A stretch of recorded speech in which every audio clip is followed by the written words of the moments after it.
नमस्कार, स्वागत है आप सभी का। दूरदर्शन समाचार आप देख रहे हैं और ताज़ा तरीन खबरों को लेकर हाजिर हूं मैं कृतिका। अगले आधा घंटे में हम बात करेंगे देश दुनिया की तमाम खबरों की, जिसमें बात होगी नई सरकार के शपथ ग्रहण समारोह को लेकर कि इस समारोह में कौन कौन लोग शामिल हो रहे हैं, किस तरीके की सुरक्षा व्यवस्था है वो भी आपको बताएंगे। लेकिन सबसे पहले नजर डालेंगे 10 बजे की सुर्खियों पर। नई सरकार के शपथ ग्रहण समारोह में शामिल होंगे पड़ोसी देश और हिंद महासागर क्षेत्र के नेता। दिल्ली में सुरक्षा के कड़े इंतजाम। 9 और 10 तारीख के लिए दिल्ली नो फ्लाई जोन घोषित। राष्ट्रपति भवन में भी आज नहीं होगा चेंज ऑफ गार्ड समारोह। शपथ ग्रहण समारोह से पहले बीजेपी समेत एनडीए नेताओं के बीच आज भी चलेगा बैठकों का दौर। कांग्रेस कार्य समिति करेगी राहुल गांधी को विपक्ष का नेता बनाने की मांग पर विचार। समाजवादी पार्टी और तृणमूल संसदीय दल की भी बैठक। हैदराबाद में रामोजी ग्रुप के संस्थापक रामोजी राव को अंतिम श्रद्धांजलि देने का सिलसिला। भावुक हुए प्रधानमंत्री मोदी। कहा, भारतीय मीडिया में क्रांति लाने वाले दूरदर्शी व्यक्ति ने पत्रकारिता और फिल्म जगत पर छोड़ी अमिट छाप। तेलंगाना सरकार राजकीय सम्मान के साथ करेगी अंतिम संस्कार। उत्तर और मध्य भारत के ज्यादातर इलाके लू की चपेट में। वहीं आज महाराष्ट्र में हो सकती है मानसून की एंट्री। दक्षिण के हिस्सों में बारिश के आसार।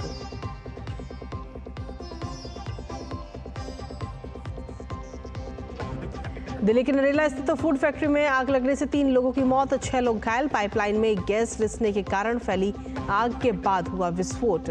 दिल्ली पुलिस ने शुरू की जांच। और खेल की खबरों में टी20 विश्व कप में आज बड़े उलटफेर। अफगानिस्तान ने न्यूजीलैंड को 84 रनों से मात देकर हासिल की लगातार दूसरी जीत। बांग्लादेश ने भी श्रीलंका को हराया। तो आपको बता दें कि ये थी सुबह की हेडलाइंस और सुर्खियों के बाद अब खबरों में विस्तार से बात करेंगे, जहां आपको बता दें कि अब एक बार फिर से नरेंद्र मोदी के हाथ में देश की कमान होगी। दरअसल आने वाली कल यानी कि 9 जून की शाम को नरेंद्र मोदी तीसरी बार प्रधानमंत्री पद की शपथ लेंगे। 2014 और 2019 के बाद अब फिर अगले 5 साल के लिए मोदी प्रधानमंत्री बनेंगे। इस अवसर पर भारत के पड़ोसी देश और हिंद महासागर क्षेत्रों के नेताओं को विशिष्ट अतिथि के रूप में आमंत्रित किया गया है। श्रीलंका के राष्ट्रपति रानिल विक्रमसिंघे, मालदीव के राष्ट्रपति डॉक्टर मोहम्मद मुइज्जू, सेशल्स के उपराष्ट्रपति अहमद अफीफ, बांग्लादेश के प्रधानमंत्री शेख हसीना, मॉरिशस के प्रधानमंत्री प्रविंद कुमार जुगनुत, नेपाल के प्रधानमंत्री पुष्प कमल दहल और भूटान के प्रधानमंत्री शेरिंग टोब्गे ने शपथ समारोह में शामिल होने का निमंत्रण स्वीकार कर लिया है। समारोह में भाग लेने के अलावा ये नेता राष्ट्रपति द्रौपदी मुर्मू की ओर से आयोजित भोज में भी शामिल होंगी। लगातार तीसरे कार्यकाल के शपथ ग्रहण समारोह में भाग लेने के लिए नेताओं की ये यात्रा भारत द्वारा अपनी पड़ोसी पहले नीति और सागर विजन को दी गई सर्वोच्च प्राथमिकता को ध्यान में रखते हुए है। खास बात यह है कि मोदी सरकार के शपथ ग्रहण समारोह में श्रमिकों और स्वच्छाग्रहियों को भी विशेष तौर पर आमंत्रित किया जा रहा है।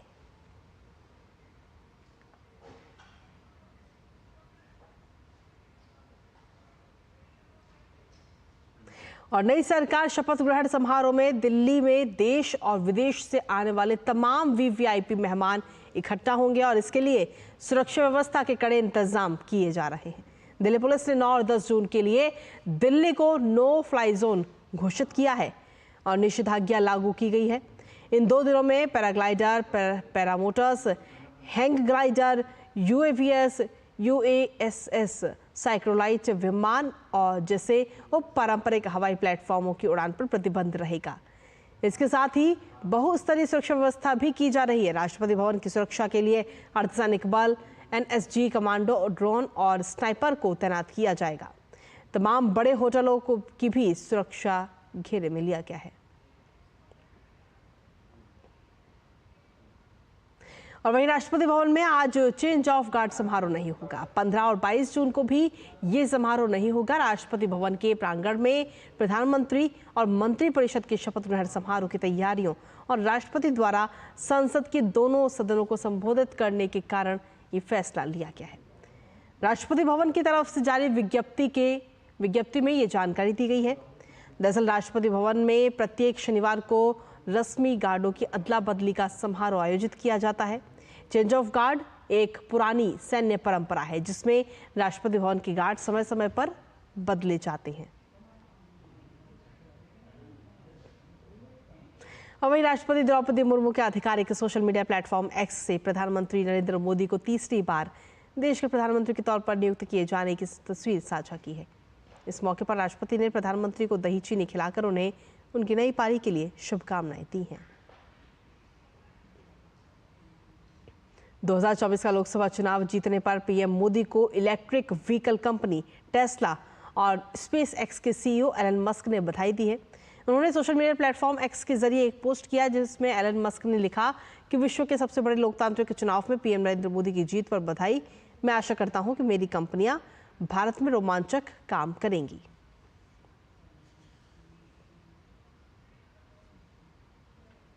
और वहीं आपको बता दें कि लोकसभा चुनाव के नतीजे आने के बाद में कांग्रेस ने कार्यकारिणी समिति की बैठक बुलाई है।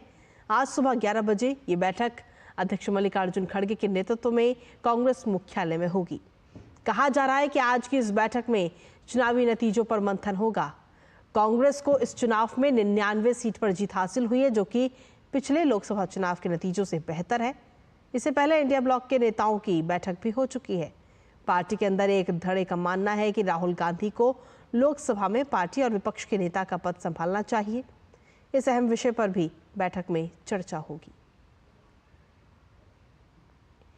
और उधर लखनऊ में समाजवादी पार्टी के कार्यालय में आज पार्टी अध्यक्ष अखिलेश यादव ने एक बैठक बुलाई है और इस बैठक में पार्टी के सभी सांसदों और उम्मीदवारों को मौजूद रहने के लिए कहा गया है। पार्टी कार्यालय के बाहर अखिलेश यादव की तस्वीर और सबके श्री अखिलेश अयोध्या के अवधेश के नारे के साथ पोस्टर भी लगाए गए हैं। यूपी में इस बार समाजवादी पार्टी ने 37 सीट पर विजय हासिल की है। तृणमूल कांग्रेस यानी टीएमसी के नेता और बंगाल की मुख्यमंत्री ममता बनर्जी आज शाम कोलकाता में अपने नवनिर्वाचित सांसदों के साथ बैठक करेंगी। 2019 में बंगाल की 42 सीटों में से तृणमूल कांग्रेस ने 22 सीटों पर जीत हासिल की थी और इस बार ये संख्या बढ़कर 29 हो गई है। टीएमसी सूत्रों के मुताबिक आज की बैठक में पार्टी के इस नतीजों का विश्लेषण किया जा सकता है। बैठक में पार्टी के महासचिव और सांसद अभिषेक बनर्जी के भी शामिल होने की बात कही जा रही है। आपको बता दें कि उन्होंने तीसरी बार डायमंड हार्बर लोकसभा सीट से भारी मतों से जीत हासिल की है। वहीं टीडीपी यानी तेलुगु देशम पार्टी के अध्यक्ष एन चंद्रबाबू नायडू 12 जून को विजयवाड़ा में आंध्र प्रदेश के मुख्यमंत्री पद की शपथ लेंगे। एन चंद्रबाबू नायडू अपने सलाहकारों द्वारा तय शुभ समय 11:27 पर शपथ लेंगे। शपथ ग्रहण समारोह विजयवाड़ा में गन्नावरम एयरपोर्ट के पास केसरपल्ली आईटी पार्क में आयोजित किया जाएगा। राज्यपाल एस अब्दुल नजीर उन्हें पद एवं गोपनीयता की शपथ दिलाएंगे।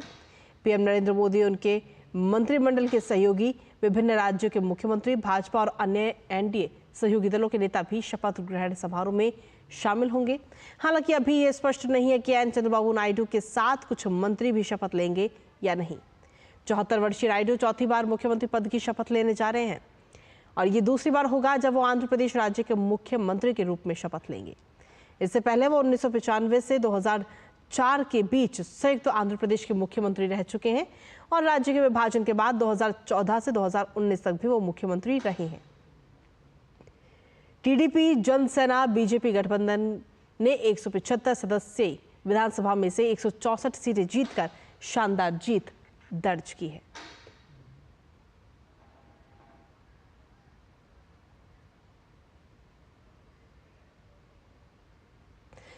वहीं राष्ट्रीय जनतांत्रिक गठबंधन की कल हुई बैठक में भोपाल से रिकॉर्ड मार्जिन से जीतने वाले भाजपा सांसद आलोक शर्मा भी मौजूद रहे। आलोक शर्मा से खास बातचीत की हमारे संवाददाता अजीत द्विवेदी ने। आइए आपको सुनाते हैं। मध्य प्रदेश की बहुचर्चित भोपाल लोकसभा सीट से आलोक शर्मा प्रचंड बहुमत से सांसद चुनकर आए हैं। एनडीए की बैठक में वो भी शामिल थे। क्या निकल के आया और तीसरी बार प्रधानमंत्री बनने जा रहे हैं प्रधानमंत्री नरेंद्र मोदी, किस तरह देख रहे हैं जब वहाँ पूरी बैठक हुई, चर्चा हुई? मेरे लिए तो बड़ा खुशी का दिन है कि पहली बार सेंट्रल हॉल में बैठकर मैंने देश के प्रधानमंत्री आदरणीय नरेंद्र मोदी जी को सुना है। बहुत ही जल्दी वह शपथ लेने वाले। आदरणीय प्रधानमंत्री जी ने कहा है कि इस बार हम तीसरी बार एनडीए की जो सरकार शपथ लेने जा रही है उसमें हम हर गारंटी को पूरा करेंगे, क्योंकि प्रधानमंत्री नरेंद्र मोदी जी की करनी कथनी में अंतर नहीं है। जो एनडीए की सरकार कहती है पूरा करेंगे। मैं समझता हूँ जो विकसित भारत के संकल्प जो लिया है उसको पूरा करेंगे और वास्तव में हमारा भोपाल भी विकसित भारत के दौड़ में उसको भी विकास के पंख लगेंगे और हमारा भोपाल भी विकास के पथ की ओर अग्रसित होगा। आप मेयर रहे हैं भोपाल के, पहली बार सांसद चुन के आए हैं, क्या रूपरेखा बनाई आपने विकास को लेकर भोपाल के, और क्या ऐसा आपके मन में है कि ये करना है भोपाल के लिए, अपने संसदीय क्षेत्र के लिए? प्रधानमंत्री आदरणीय नरेंद्र मोदी जी के सपनों का भोपाल कैसा हो, भोपाल की जनता के सपनों का भोपाल कैसा हो, इसके लिए हमने एक भोपाल के विकास का रोड मैप बनाया है। मेरी पहली प्राथमिकता रहेगी कि जो यूनियन कार्बाइड है, वहाँ का जो मिथेन है, जो कचरा है, उसको मैं समय सीमा में हटाकर भोपाल की जनता की सेवा करूं। भोपाल की रेल कनेक्टिविटी कैसे बेहतर हो, भोपाल में एयर कनेक्टिविटी कैसे बेहतर हो, भोपाल में पर्यावरण के लिए और बेहतर क्या किया जाए। देश की अन्य राजधानियों के भी विकास का मैं अध्ययन कर रहा हूं कि भोपाल राजधानी पहले बना पर अन्य राजधानी बाद में बनी, परंतु उनका डेवलपमेंट हो गया, हमारे भोपाल का डेवलपमेंट कहाँ छूटा, कहाँ पीछे रह गया, इनका भी मैं आकलन कर रहा हूँ। आप मध्य प्रदेश की राजनीति करते रहे, आप लगातार वहाँ रहे, अब दिल्ली आप आ गए हैं। भारतीय जनता पार्टी जैसी कैडर बेस्ड पार्टी का कार्यकर्ता हूँ। जिस आइडियोलॉजी के लिए, जिस विचारधारा के लिए हम काम करते हैं, उसमें स्वयं के बारे में विचार नहीं करते। हमसे बात करने के लिए आलोक जी, तो ये थे हमारे साथ भोपाल के सांसद आलोक शर्मा जी, जिनका कहना है कि पार्टी जो उन्हें जिम्मेदारी देगी उसको वो निभाएंगे और प्रधानमंत्री नरेंद्र मोदी के नेतृत्व में तीसरी बार अपने लोकसभा क्षेत्र भोपाल के साथ साथ पूरे देश का विकास जो है वो तीव्र गति से होगा, ऐसी उनको उम्मीद है और लगातार वो अपने क्षेत्र के विकास के लिए लगातार लगे रहेंगे। कैमरामैन राहुल के साथ अजीत द्विवेदी, डीडी न्यूज़, दिल्ली। और चलिए अब खबरों में आगे बढ़ेंगे, जहां मीडिया जगत की एक प्रसिद्ध हस्ती इनाडू और रामोजी फिल्म सिटी के संस्थापक रामोजी राव का आज सुबह निधन हो गया। तेलंगाना के हैदराबाद में उन्होंने अंतिम सांस ली। रामोजी राव का हैदराबाद के स्टार अस्पताल में इलाज चल रहा था।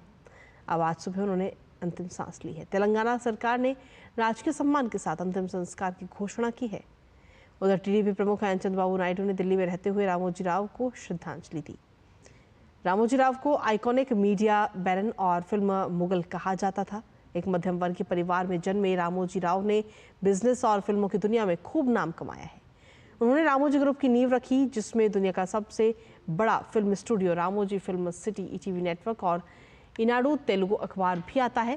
कई सुपरहिट तेलुगु फिल्मों का बनाने का श्रेय रामोजी राव को जाता है। और वहीं प्रधानमंत्री नरेंद्र मोदी ने रामोजी राव के निधन पर शोक व्यक्त किया है। उन्होंने अपने सोशल मीडिया प्लेटफॉर्म एक्स पर पोस्ट करके संवेदना प्रकट की है। उन्होंने सोशल मीडिया पर एक तस्वीर पोस्ट की है और लिखा कि रामोजी राव गारू का निधन बेहद दुखद है। वो एक दूरदर्शी व्यक्ति थे जिन्होंने भारतीय मीडिया में क्रांति लाई। उन्होंने समृद्ध योगदान दिया, पत्रकारिता और फिल्म की दुनिया पर एक अमिट छाप छोड़ी है। अपने उल्लेखनीय प्रयासों के माध्यम से उन्होंने मीडिया और मनोरंजन जगत में नवाचार और उत्कृष्टता के नए मानक स्थापित किए हैं। भारत के विकास के लिए रामोजी राव गारू को जुनून था। मैं भाग्यशाली हूँ कि मुझे उनके साथ बातचीत करने और उनके ज्ञान से लाभ उठाने के कई अवसर मिले। मैं उनके परिवार, दोस्तों और अनगिनत प्रशंसकों द्वारा इस कठिन समय में संवेदना व्यक्त करता हूँ।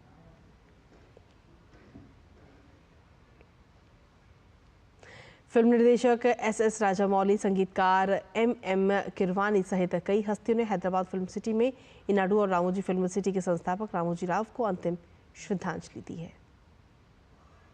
खबरों में बढ़ेंगे आगे, जहां आपको बता दें कि राजधानी दिल्ली के नरेला में इंडस्ट्रियल एरिया में एक फैक्ट्री में अचानक आग लगने से दर्दनाक हादसा हो गया।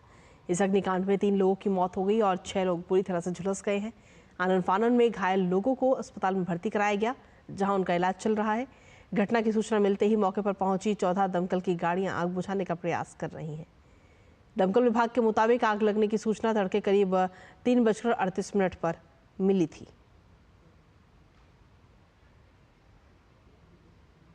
और वहीं अब बात दिल्ली में जल संकट की। दरअसल दिल्ली में जल संकट की समस्या जस की तस बनी हुई है। टैंकरों से पानी की सप्लाई की जा रही है और इसकी वजह से लोगों को काफी परेशानी का सामना करना पड़ रहा है।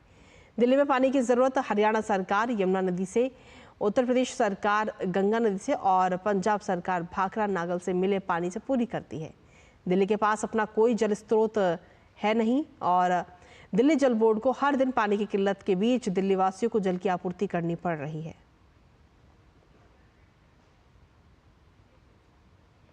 और अब बात मौसम को लेकर भी, जहां मौसम विभाग की ओर से आ रही खबरों के अनुसार मानसून की आज महाराष्ट्र में एंट्री हो सकती है। वहीं तेलंगाना, तटीय आंध्र प्रदेश, दक्षिण छत्तीसगढ़ और दक्षिण ओडिशा के कुछ हिस्सों, पश्चिम मध्य के बाकी हिस्सों और उत्तर पश्चिम बंगाल की खाड़ी के कुछ और हिस्सों में अगले 3 से 4 दिनों में मानसून के आगे बढ़ने की संभावना बनी हुई है। इसके अलावा अगले पश्चिमी और पूर्वी राजस्थान के कुछ हिस्सों और पंजाब और हरियाणा में कई जगह धूल भरी आंधी के साथ गरज के साथ हल्की बूंदाबांदी हो सकती है। दिल्ली और आसपास के इलाकों में धूल भरी आंधी के साथ हल्की बारिश की भी संभावना है।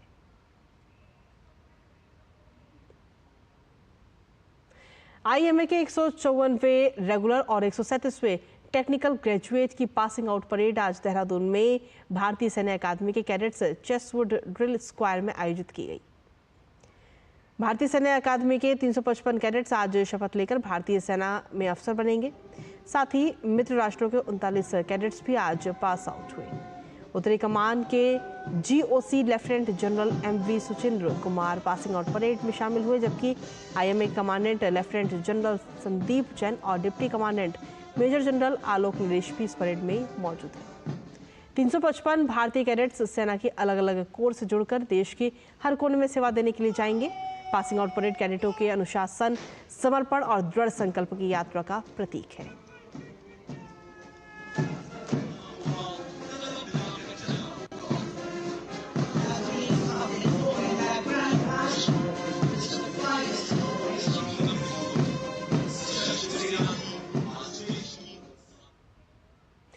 और चलिए खबरों में आगे बढ़ते हुए बात अब छत्तीसगढ़ की, जहां बस्तर में पुलिस और नक्सलियों के बीच मुठभेड़ में घायल हुए नारायणपुर डीआरजी के 3 जवानों को गोबेल इलाके से एयरलिफ्ट किया गया है। बीते कल दंतेवाड़ा, नारायणपुर और बस्तर जिले की सीमा पर हुई ये मुठभेड़ हुई थी, जिसमें जवानों ने 7 नक्सलियों को मार गिराया था, जिसमें से 8 लाख रुपए का इनामी एक एरिया कमांडर भी शामिल था। मौके से मारे गए नक्सलियों के शव और हथियार भी बरामद कर लिए गए हैं। मुठभेड़ में बड़ी संख्या में नक्सली घायल भी हुए, जिससे मृतकों की संख्या बढ़ने की भी संभावना है।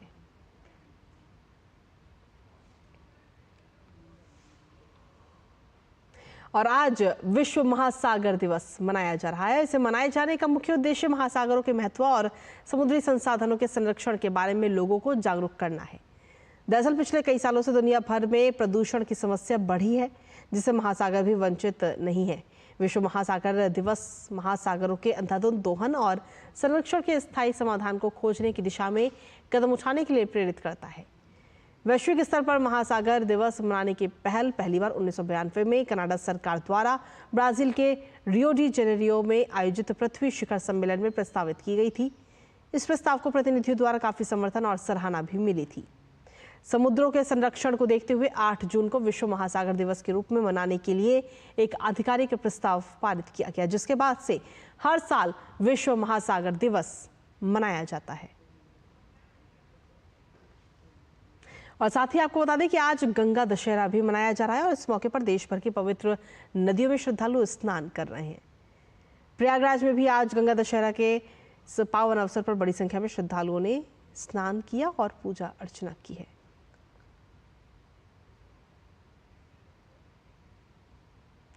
अफगानिस्तान ने T20, आपको बता दें, अब बात खेलों की करेंगे, जहां अफगानिस्तान ने T20 विश्व कप में न्यूजीलैंड को 84 रनों के बड़े अंतर से हराकर बड़ा उलटफेर कर दिया है। आज खेले गए इस मैच में टॉस जीतकर पहले बल्लेबाजी करते हुए अफगानिस्तान की टीम ने न्यूजीलैंड को जीत के लिए 160 रनों का लक्ष्य दिया। हालांकि न्यूजीलैंड की टीम अफगानिस्तानी गेंदबाजों के आगे 15 ओवर भी नहीं टिक पाई और 75 रनों पर ही ऑल आउट हो गई और मैच गंवा दिया। अफगानिस्तान के लिए राशिद और फलहक ने 4-4 विकेट चटके। वहीं T20 क्रिकेट विश्व कप में आज खेले गए दिन के दूसरे मैच में बांग्लादेश ने श्रीलंका को 2 विकेट से हराकर अपने अभियान की शुरुआत की। वहीं मौजूदा सीजन में ये श्रीलंका की दूसरी हार है। मुकाबले में टॉस हारकर पहले बल्लेबाजी करने उतरी श्रीलंका ने निर्धारित 20 ओवर में 9 विकेट गंवाकर 124 रन बनाए थे। जवाब में बांग्लादेश ने 19 ओवर में 8 विकेट खोकर 125 रन बनाए और 2 विकेट से मुकाबला अपने नाम कर लिया।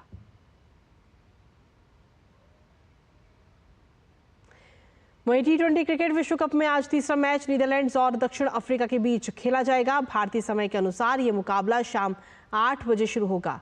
मौजूदा विश्व कप में दोनों टीमें एक एक मैच जीत चुकी हैं। आज दोनों टीमों की कोशिश दूसरा मैच जीतकर तालिका में शीर्ष पर काबिज होने की होगी।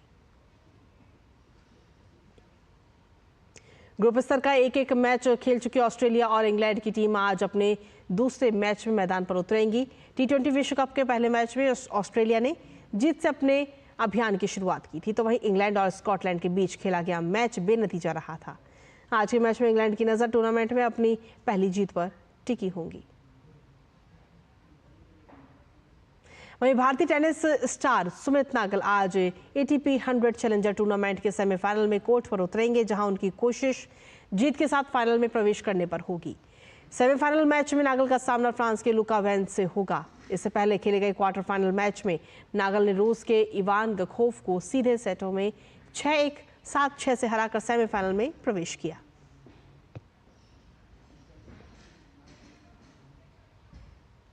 और इसी के साथ फिलहाल मेरे साथ इस बुलेटिन में इतना ही। बाकी देश दुनिया की तमाम खबरों के लिए आप लगातार बने रहिए DD न्यूज़ के साथ। नमस्कार।